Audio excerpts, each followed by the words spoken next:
नमस्कार साथियों। मैं हूं Pramod Kumar Kandwal, intensive spiritual path से। एक जादूगर होता है और एक उसकी जादूगरी।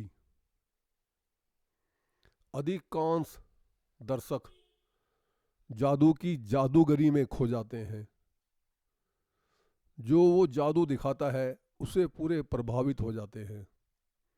ताली भी बजती है और जो इनाम स्वरूप देने का मन करता है जादूगर को दिया भी जाता है। लेकिन ऐसे बहुत कम बुद्धिजीवी होते हैं जो जादूगर की कला में नहीं फंसते, बल्कि जादूगर को जानना चाहते हैं।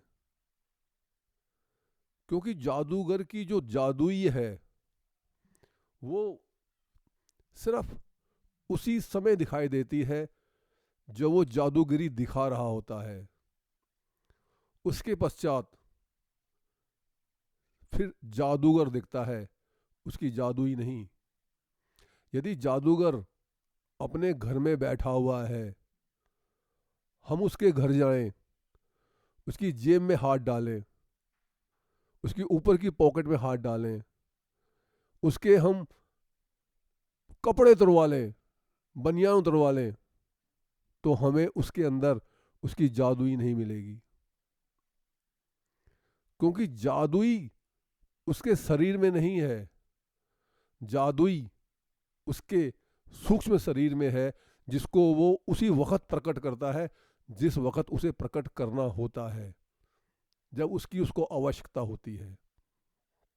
उसी प्रकार परमपिता परमात्मा जो अपनी जादूगरी इस संसार में पिछले 450 करोड़ साल से दिखा रहे हैं, हम सब के सब उसकी उस जादूगरी पे मोहित हैं।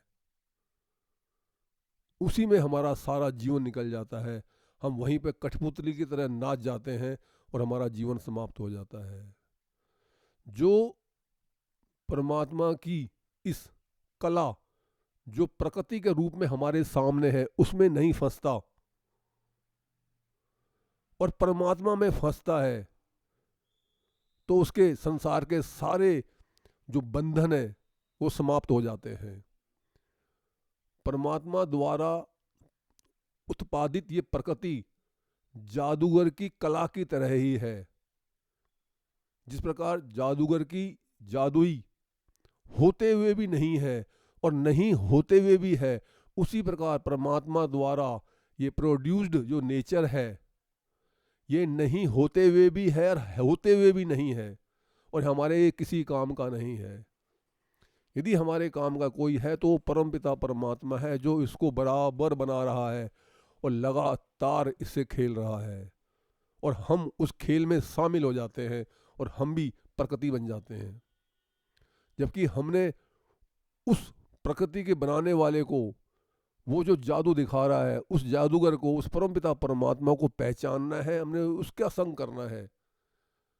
तो जो विद्वत होते हैं वो ऐसा काम करते हैं जिनको बाद में संत महात्मा की उपाधियों से विभूषित किया जाता है, और वही फिर वापस उस परमपिता परमात्मा के घर में जा पाते हैं। अदरवाइज सारे के सारे परमात्मा की ये जो कला है प्रकृति की, इसके ही सारे के सारे हिस्से बन जाते हैं, शतरंज की बिसात बन जाते हैं। शतरंज को खेलने वाले नहीं बनते।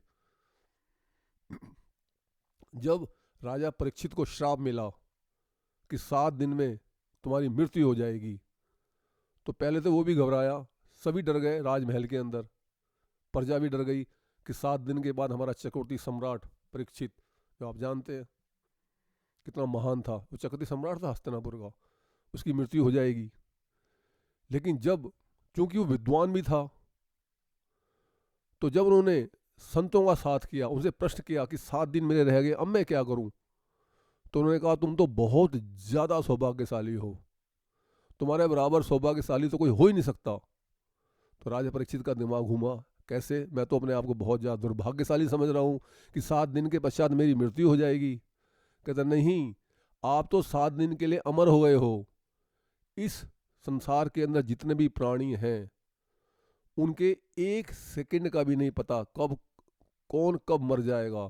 आप तो 7 दिन आपको मिल गए हैं, आपको तो बहुत खुश होना चाहिए। 168 घंटे बहुत ज़्यादा हैं।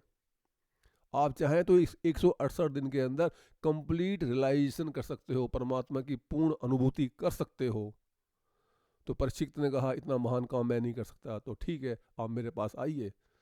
और आप जानते हैं कि सुखदेव जी ने उनको 7 दिन के अंदर नाम सुमिरन करवाया और उनकी मुक्ति हुई। तो उन्होंने इसको, इस नेगेटिव टाइम को पूरा पॉजिटिव टाइम बनाया और आगे बढ़ गए। हम अपनी जिंदगी को बहुत ही लंबा समझते हैं,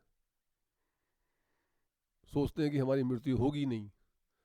हमें ये याद भी नहीं आती कि हमारी मृत्यु होगी और हम एक दिन इस संसार से जाएंगे। इसकी स्मृति हमें कभी होती नहीं। हम इस भौतिक चकाचौंध में इतने ज़्यादा फंसे हुए हैं। यदि हम हर दिन अपना आखिरी दिन समझें तो हम अपने अमूल्य समय को कभी बर्बाद नहीं करेंगे। यदि हमें मालूम पड़ जाए कि हमें शाम को 7 बजे मरना है, तो हम अपने 1 घंटा 1 मिनट या 1 सेकंड के 1,000वें हिस्से का भी बिल्कुल सही सदुपयोग करेंगे।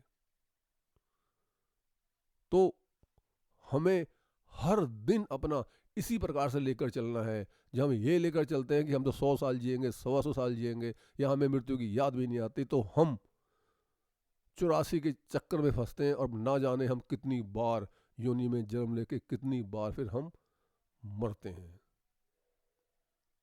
यदि आपको ये संदेश ज्ञानवर्धक तथा उपयोगी लगता है तो आप वीडियो को लाइक, कमेंट, शेयर तथा चैनल को सब्सक्राइब भी कर सकते हैं, ताकि आगे आने वाली सभी वीडियो का नोटिफिकेशन आपको मिलता रहे। गुरु भगवान सबका कल्याण करें।